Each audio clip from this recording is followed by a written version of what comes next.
a little bit about post-Masonry again. So, post-Masonry and one particular type of dystopia, yes, one particular type of dystopia that we may all face. If by all means we aren't facing that as we speak, a particular type of dystopia that we may all face in the future. In the by all means in the nearby future. It's not something that is going to happen in 5 years time. It's something that happens now or may happen in the next week, in the next month, in the next 6 months, or in the next 8 months, or in the next year, and so on and so forth. I'm not talking 5 to 10 years here, right? I'm talking days, weeks, months, years. And as much as I wished to relax, as much as I personally would like to relax and maybe perhaps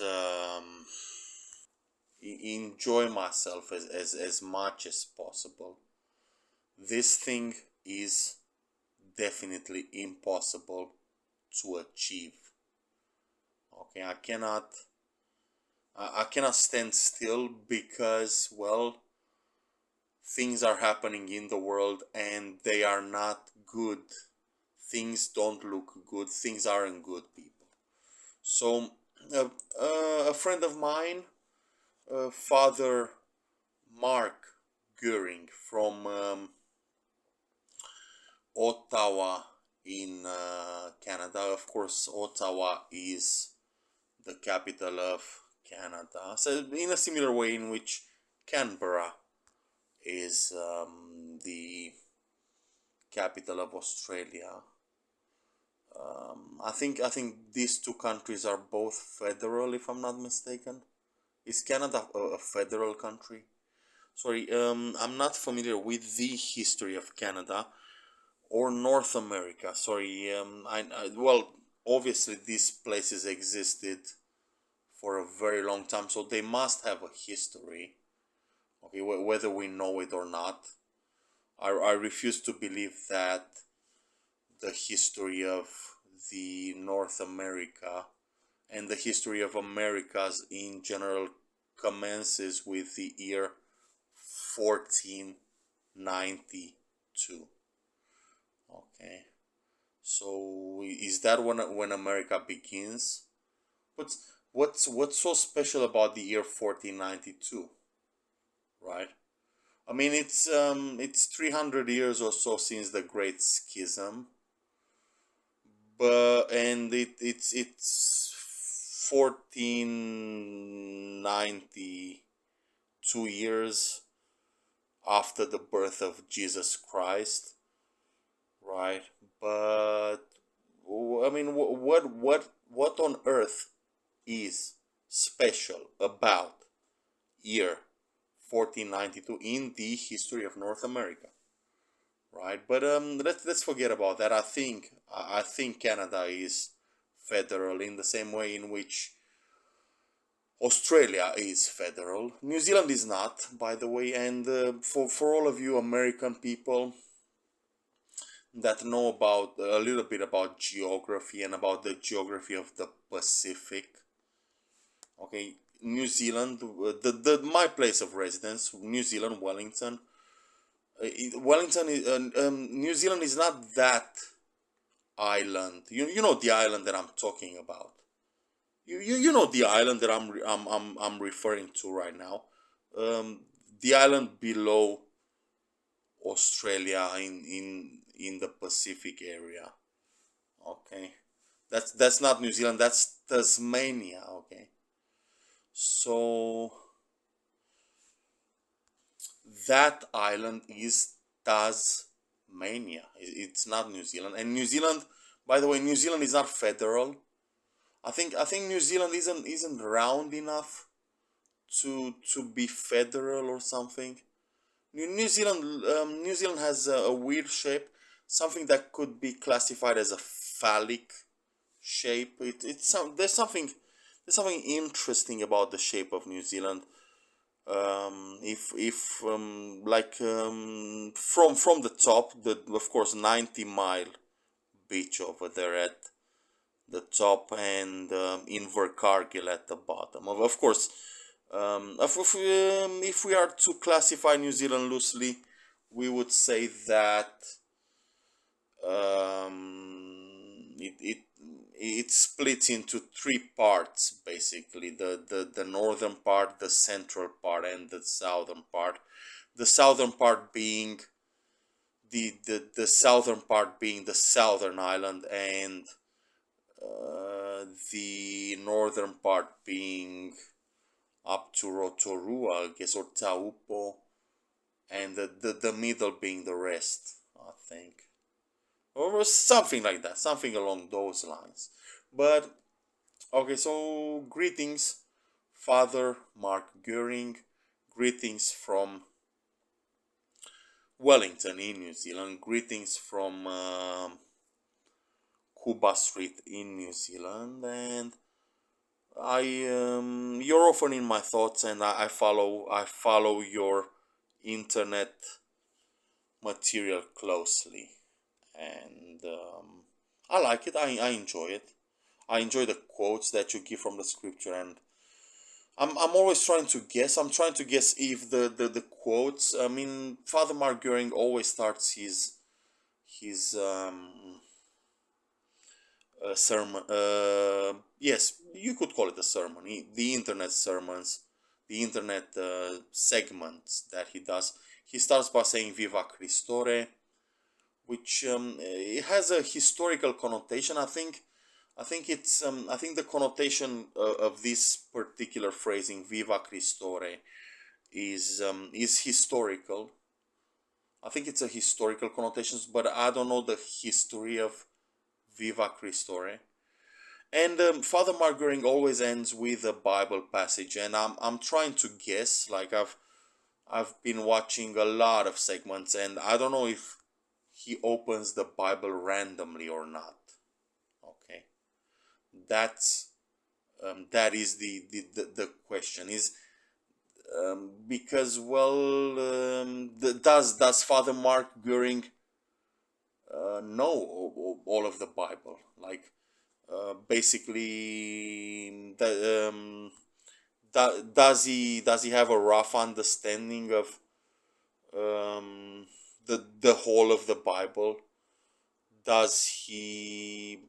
Of course, I'm not going to expect Father Mark Goering to memorize the entire Bible and then map it into any type of situation or context. I don't expect that type of app at my fingertip. Like, I'm dealing with a problem, or I'm dealing with a huge question I have, or a situation that I have in my life, and then I I I enter something on a search box, and then Bible quotes will pop up, as many as possible. Like, I don't expect that, but I'm just wondering how knowledgeable Father Mark Goering is on the Bible, or if in fact he opens the Bible randomly or not. Because personally, I find this technique for human beings struggling with questions of life, struggling with existential angst and things like that. I find the fact that I find the technique of opening the Bible randomly very effective, guys. But okay, so Father Mark Goering has posted like a very short segment. He's done a short, right? He doesn't do shorts. I think His segments range from 4 to 5 minutes to, I don't know, 8 minutes at most. And he's done a short, should could have been last night or yesterday afternoon, and he said the capital of Canada is burning, that there's smoke.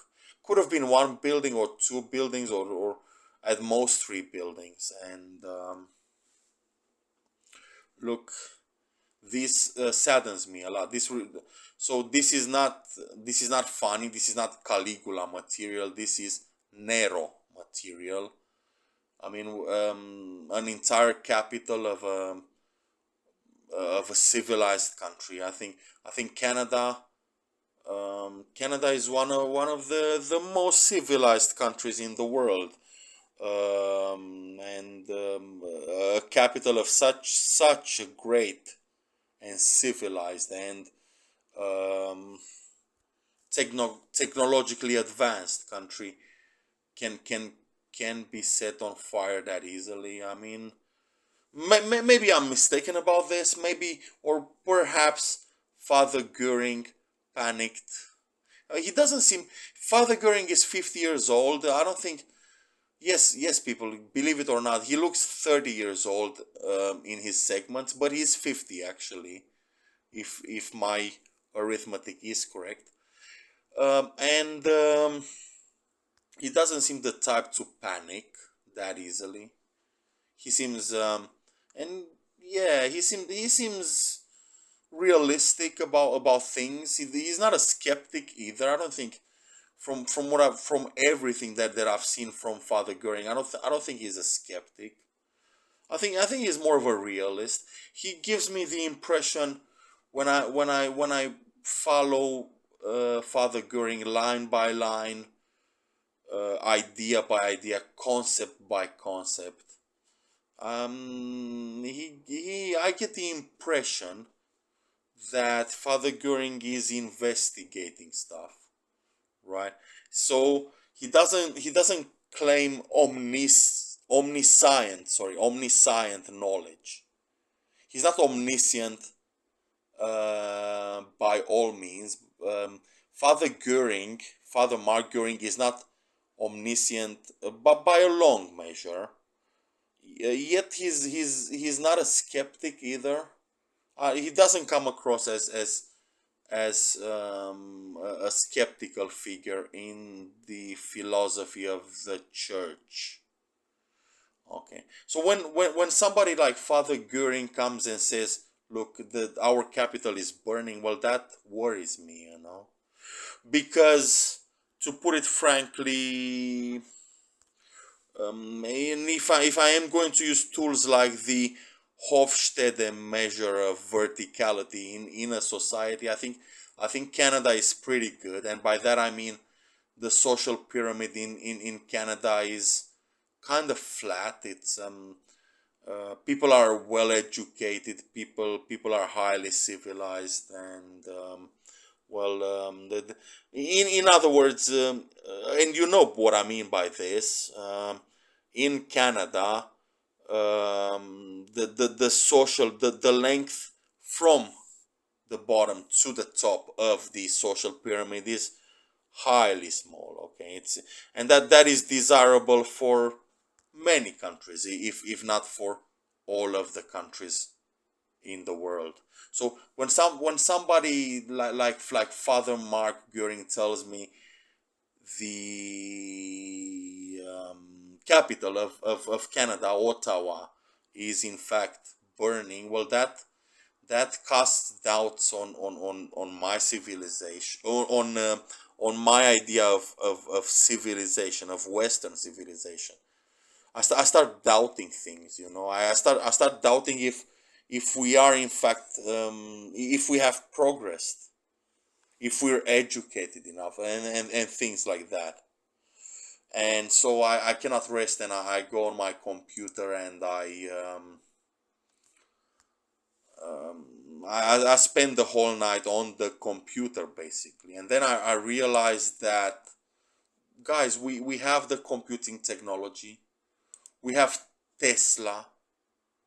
Yes, that is a Tesla that was in project since 1995, I guess. That is a Tesla over there. Okay, so we have the Tesla, we have P equals MP by now, and we have highly powerful capabilities of parallel computing, all and absolutely all of them at our fingertips. And I really think we should up our game because, well, natural disasters, people, should be monitored. And, well, whether or not they are natural or artificial, well, these things should be monitored, and we should take care of. Um, we should pretty much take care of everything that has to do with saving human lives. Every single human life is important. 8 billion people on the planet, they should, all of them, and I mean all of them, they should be safe. Okay, so I think if I am to be ambitious enough, this should be the concern of Elon Musk and the Tesla Corporation. Their main concern should be the safety and well-being of every single person on this planet.